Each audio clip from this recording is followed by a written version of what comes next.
meeting tonight. It's fantastic there is such a good turnout because it's really urgent, this issue right at this particular moment in time.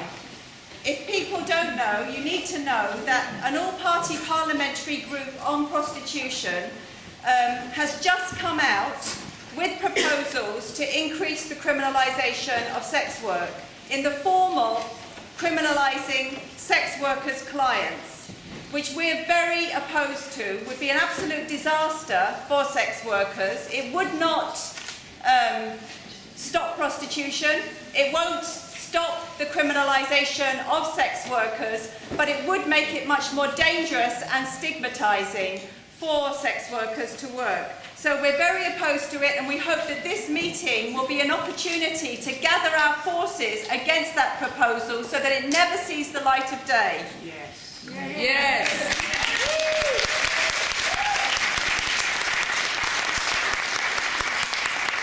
I just want to say a couple of things about why the actual group and its proposal are really rubbish, okay? First of all, they presented themselves as an independent parliamentary group coming out with that did an inquiry and coming out with recommendations. They were no such thing. Right from the very beginning, their remit was to, I'll have to read it to you because it says, to develop proposals for government action with a focus on tackling demand.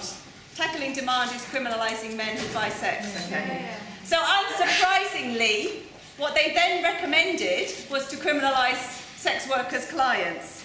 So they were biased from the very beginning. If you look at the report that they did, which in some places was reported as an inquiry with a recommendation, it doesn't even have any evidence in it. They spoke to 413 people, and they don't say how many of them even supported this idea of criminalisation of clients.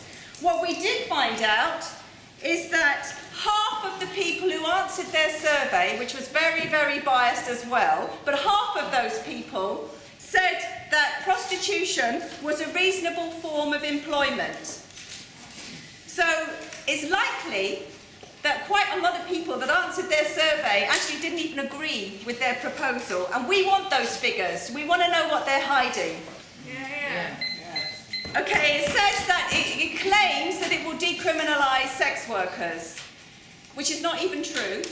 It says that loitering, which is the offence used against sex workers on the street, should be abolished. But what they say instead is that antisocial behaviour orders should be used against persistent offenders. That's kind of everybody, I have to say. And antisocial behaviour orders are much more draconian, even than loitering and soliciting. If you breach an antisocial behaviour order, it's a criminal offence with up to 5 years in prison. So it's a very repressive piece of legislation. So there'll be no end to the criminalisation of sex workers.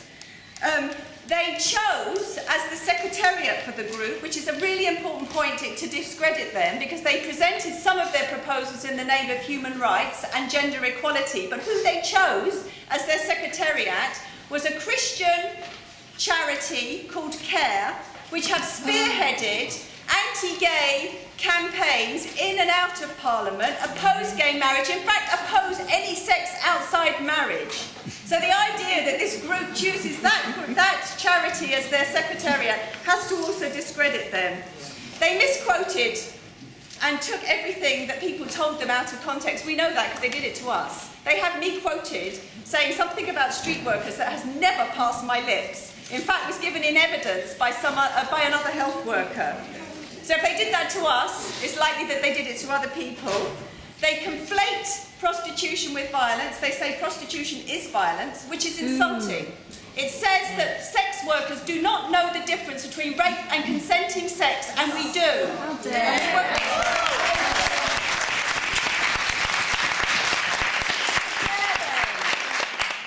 We'll hopefully hear more about that from Women Against Rape.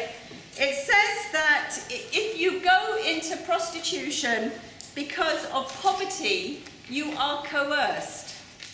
Now, on that basis, I bet you every single person in this room who gives up their time and has to sell their body or their mind or their time or their life in order to survive would classify by that standard as coerced.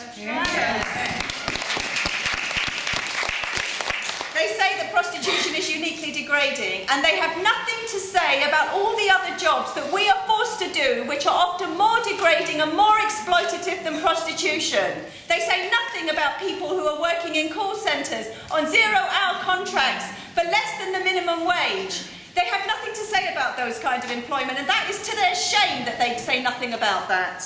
Yes. They call for more police powers at a time when the police are completely discredited. Yes. Not only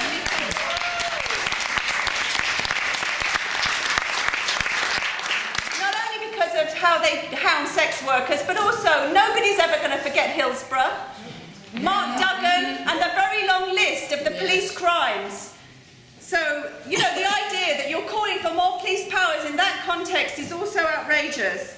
They claim to want to reduce prostitution, but they don't say anything about all the reasons that we are being forced into prostitution and why prostitution has increased. Benefit sanctions, a massive problem, which has increased the number of women on the streets in particular, mothers in particular.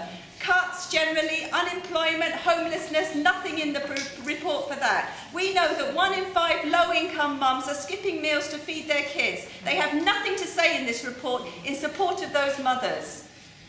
So, finally, I raise that last point because we want rights as sex workers, but we also want the right to refuse sex work. And we want resources so that we can get out of prostitution if we want to. And we know that this crackdown that they're proposing, this increased criminalisation, is not being done in isolation. We know it's part of a whole set of repressive laws that have been coming down on us very heavy for a number of years, not just under this government, but unfortunately under the previous government as well. And just one point on that, in 2009, when they brought in the Policing and Crime Act, they did it at the same time as parallel legislation with welfare reform, which cut everybody's benefits. So they were impoverishing us and then criminalising us for one of the ways that we found to survive. And we're not standing for that. That's really the end of that kind of...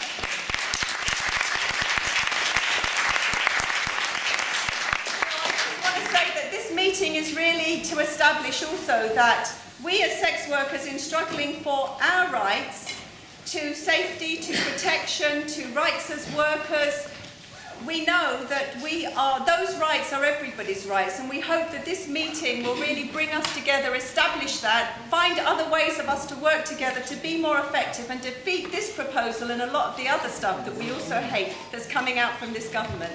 Thank you.